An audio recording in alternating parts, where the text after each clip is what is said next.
everybody, Corey Rittmaster!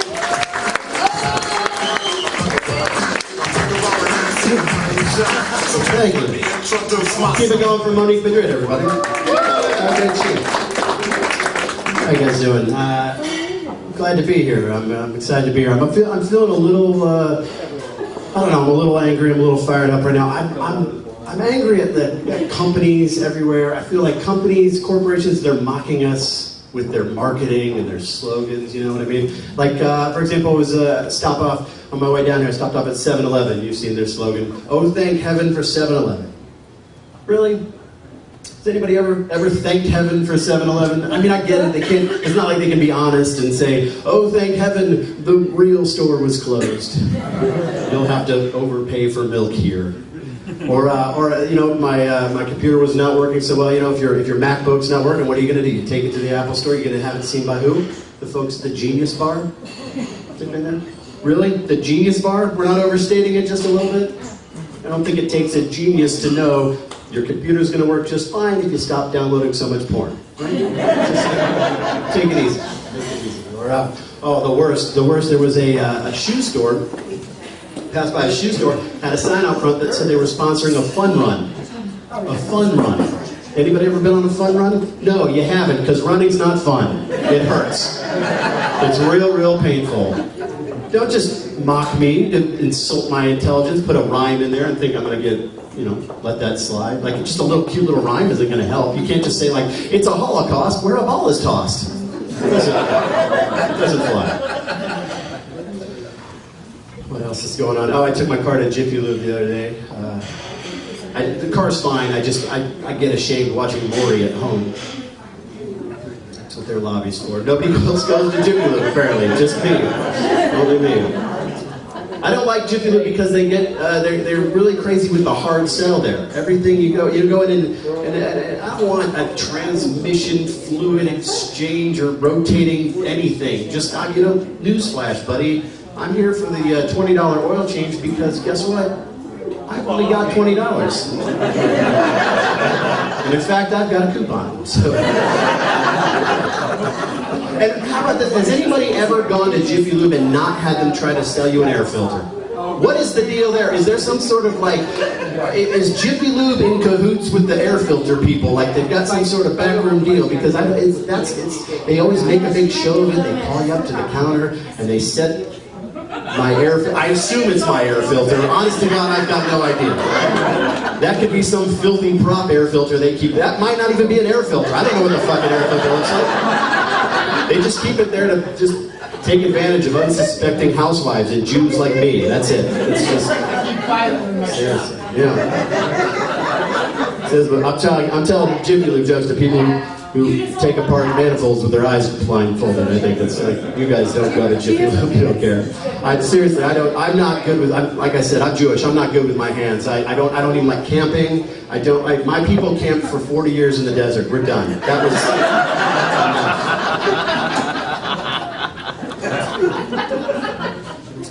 What else? Oh, I was shopping, I'm a comedian, so what that means is I'm broke. So I shop at Aldi's. Anybody else shop at Aldi's? Aldi all the time. Oh, I love Aldi's. Aldi's is great. However, this is interesting. I found this out. I did not realize this until recently. I was shopping at Aldi's and got my groceries home, and I was going to make some eggs. Opened up my carton of eggs. Did you realize it's Aldi's eggs? And it's only Aldi's, by the way. Aldi's eggs, on the inside of the carton, there's a little bit of a Bible passage on the inside of your egg carton there. Did you know that? I had no idea. And honestly, as a Jew, I'm a little conflicted. On one hand, like I said, on one hand, as a Jew, I don't know how I feel supporting these Jesus eggs. All down. He didn't land himself. But on the other hand, as a Jew, those prices, are you kidding me?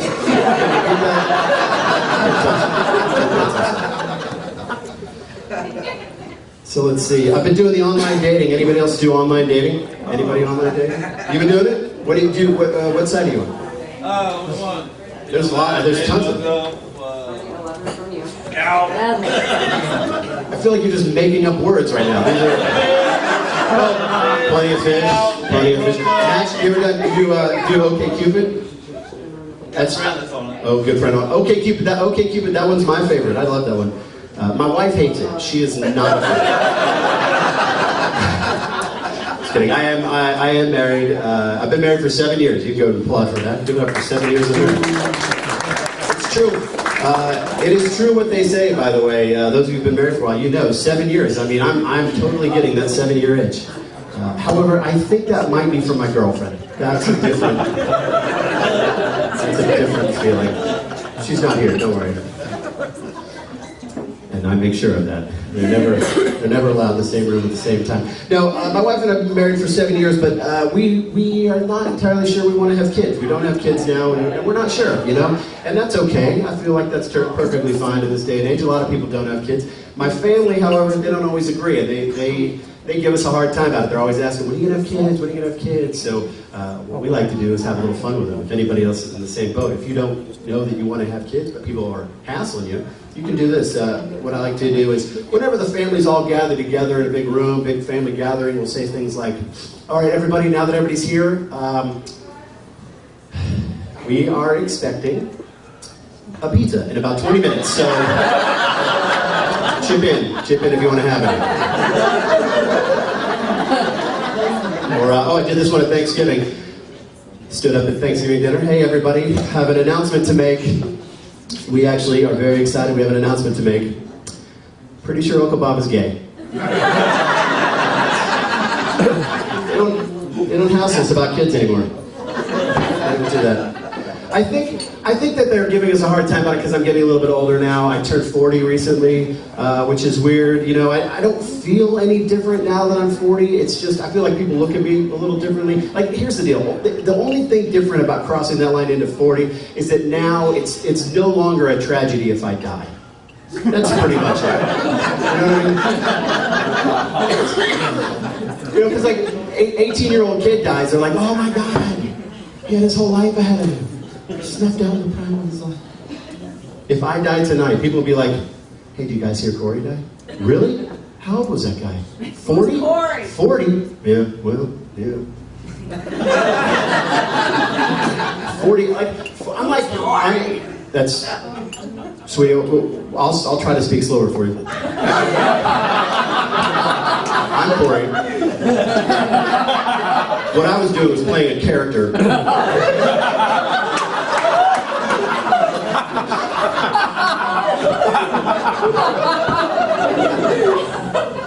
I was gonna do this. I was gonna do the whole thing, but I was like, we don't have that kind of time because we'd have to start with the history of fucking comedy to get here.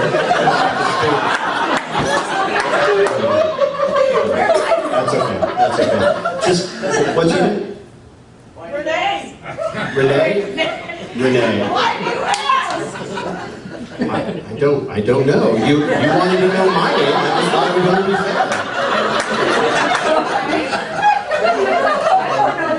I know, sweetie. Let's keep it that way. So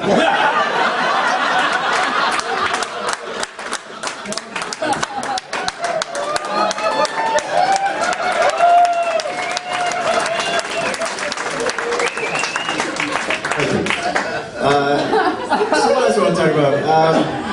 So this is fun. I've been traveling around a lot lately, and when I travel, I don't stay at like the fanciest of fancy hotels. That's certainly not me. But I'm not staying at like real shitty flea bag motels either. I'm staying in that kind of mid-level. That means a lot of La Quinta nights for this guy. With that, and I don't know if you guys know this. Incidentally, I learned this recently. La Quinta is a Spanish word. It means the quinta.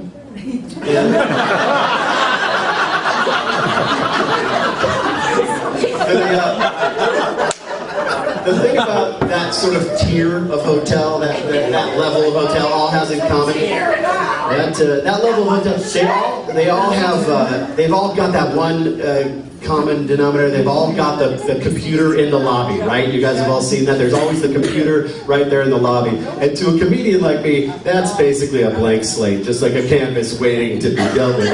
I like to leave Google searches up for other people to find. Things like, how do you burn down a hotel? Step step-by-step instructions for reversing a peephole. That's always a good one. That's one. Oh, here's my favorite. What are the effects of semen on waffle batter? I'll try that. Yeah, see if they let you back at the Days Inn after that one. I was, what else? I was traveling. Actually, the last trip I was on was actually not for work. I was on vacation. I traveled, I was down in Belize. I was on a Caribbean cruise. I was in Belize, and I got this really cool t-shirt on the beach, just this souvenir t-shirt. It says Belize Fire Department, and it's really cool. It's got a very realistic looking fire department logo on it, and I like it. It's just a fun shirt from the trip. But the thing is, whenever I wear this shirt out and about, I will always seem to run into an actual firefighter. And you can tell the type. They're always, generally, burly fellow, typically mustachioed. And they see me across like a restaurant or something, and they see the shirt, and they assume it's real, and they give me the sort of that fireman the snorting nod. You know, oh, let me demonstrate. It's that. I think it's like fireman code for sort of like a fellow hero, And in my mind, I'm thinking, I make my wife kill spiders. I don't know. I could be a fireman. I like chili. That's all it takes, right? I don't know. I probably couldn't be a fireman. I just, you know what? I'm gonna be real for you for a second with you guys. I'm gonna be honest. I'm a crier. Yeah, it's out there. We got to deal with it now. I am a crier. I know looking at me, you think, yeah, this guy's big fellow, broad-shouldered dude, probably played football in high school. Seriously, emotionally, I have the emotional stability of a menopausal divorcee. It's bad. It does not take much. Honest to God, I watch. I try to avoid it, but then things like I'll be watching like SportsCenter, and then they'll do a story about some autistic kid getting to play basketball. Gone. There I go. I'm like John Boehner at an American flag factory, just weeping openly like a little girl. I can't stop it. It's tough. That's probably why I couldn't be a fireman. What else? Who here likes rhetorical questions? Renee does.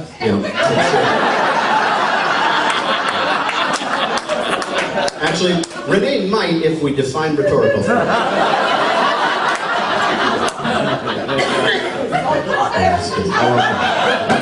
Renee, what do you do? Renee, what do you do for a living? I'm an office manager. You're an office manager. What does that mean? What do you do? You actually.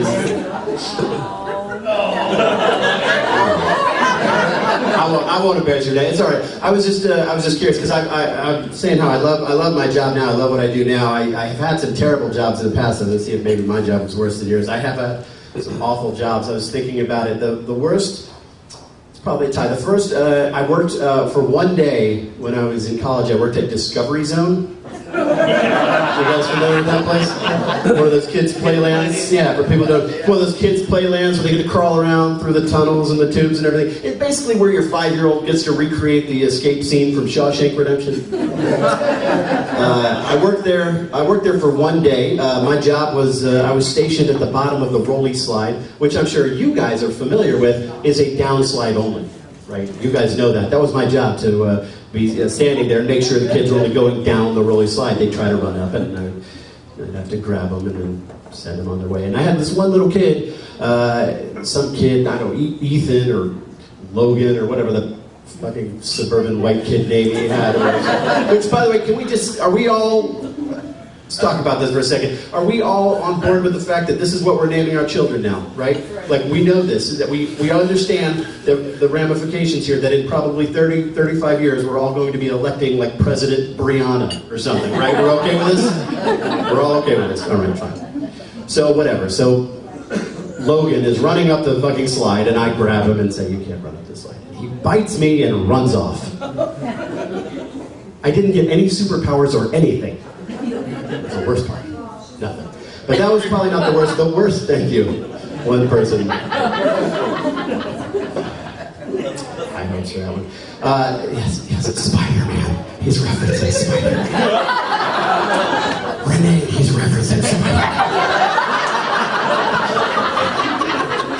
Probably the worst job ever. I worked, I don't know if any of you know this, you'll know this, I worked customer service.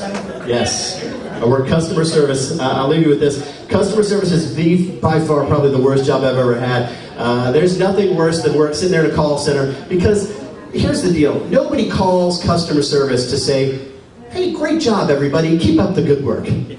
That never happens. It's just complaints, day in, day out. Non-stop, just people griping and complaining, and I finally had enough. The final straw for me was I had a caller call in, and I helped her out with whatever I was helping her with. And I said at the end of the call, I said, if you need to reach me in the future, I'm at extension 125. And she says, you're at extension 12 box? Yeah, yes ma'am, that's exactly correct. I'm at extension 1. You know what? If you need to reach me, what I want you to do is call back the toll-free number, and then when it asks if you know your party's extension, I want you to push 1, and then I want you to push 2, and then I want you to push a box around your house. Any old box will do. A big cardboard box, your cable box, push on this box. I don't honestly care, because it probably won't get to me any faster, but it's going to make you a lot happier, that's for sure. I feel like there should be a customer service line for customer service agents. Actually, there is one. It's called the Suicide Hotline. Guys, my name's Corey. Thank you so much. Enjoy the rest of the show.